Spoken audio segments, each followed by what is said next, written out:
Hey guys, this is Richard at reefs.com. Thank you so much for joining me for this video. For this video, we're gonna take you to a trip to Rhode Island and a couple of states around to showcase what happened during Reef Retreat Part 2. There are many things that I'm gonna cover here. However, I do want to acknowledge and say that this happened a couple of months ago, but right after the show, my biological mother passed away and I was in a very dark place, and I just wanted to own up to that and apologize for the delay. I should have done better, but here it is. I think it's better late than never, right? So let me introduce you guys to part 2, and I hope you guys like this video.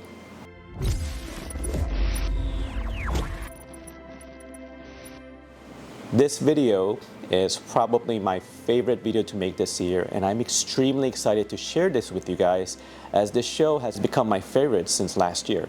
And I recently met up with Sanjay, and he has told me to keep this short and to the point, so I'll try not to make it too long. So let me take you guys to the beginning. A few months before the show, one of the show organizers, Lena, has been giving us little treats on what we can do while we are there. One of them was a get-together at Long Island Aquarium sponsored by ESB, Abiz, and yours truly from reefs.com. Joe Waiulo has been inviting me for years, and I was finally able to make it and see it in person. From napkin design to this magnificent public aquarium, what a vision and execution. And I just want to point this out, their acro in the background here, this green slimer in the back of the aquarium is taller than me, and it's only 3 years old in this tank. How do we know of the exact age? Because Joe did a complete reset on this tank 3 years ago. Check out this beautiful 20,000 gallon tank in its full glory and a little bit behind the scenes.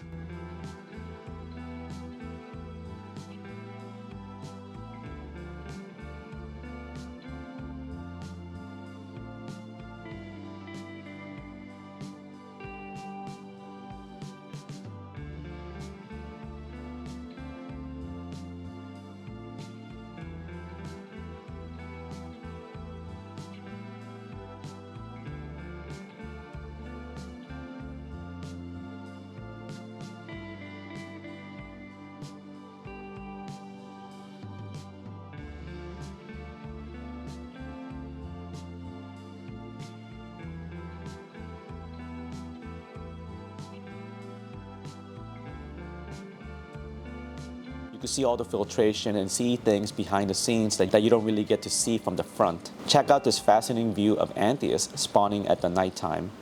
So on day 2, people are getting together to go visit Marine Science Magnet School in Connecticut.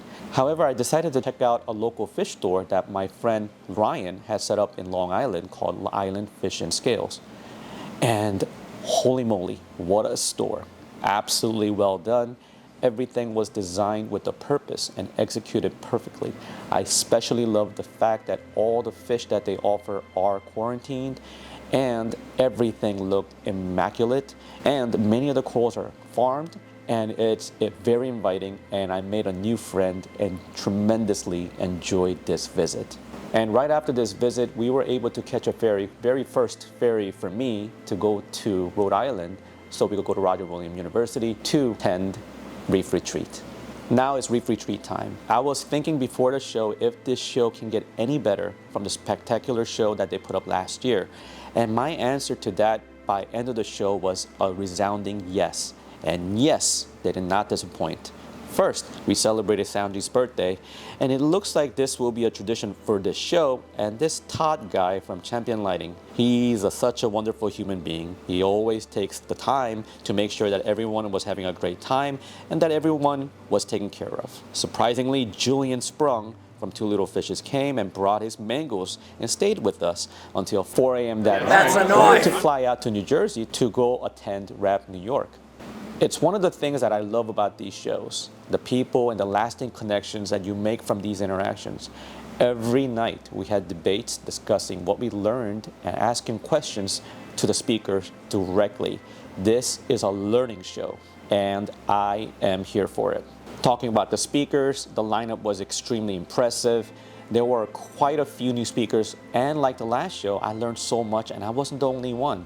Everyone that I have spoken to has told me the same thing, and how it is easily the best conference that they have ever attended. There was so much advanced level of reef knowledge shared by these people in the front lines of conservation, preservation, aquaculture, and things that I thought I knew, but really didn't. Even the questions were so advanced. It made me think very hard a few times. Paul and Stefan in UK, you guys have to come here next year. If I were to get into it briefly, from the very first talk, it shattered my perception of few things, especially starting from Zooxanthellae by Dr. Todd L. He got the room completely hooked with his visual and high energy approach, considering the fact that this was the very first early morning talk after a long night of quote-unquote socializing.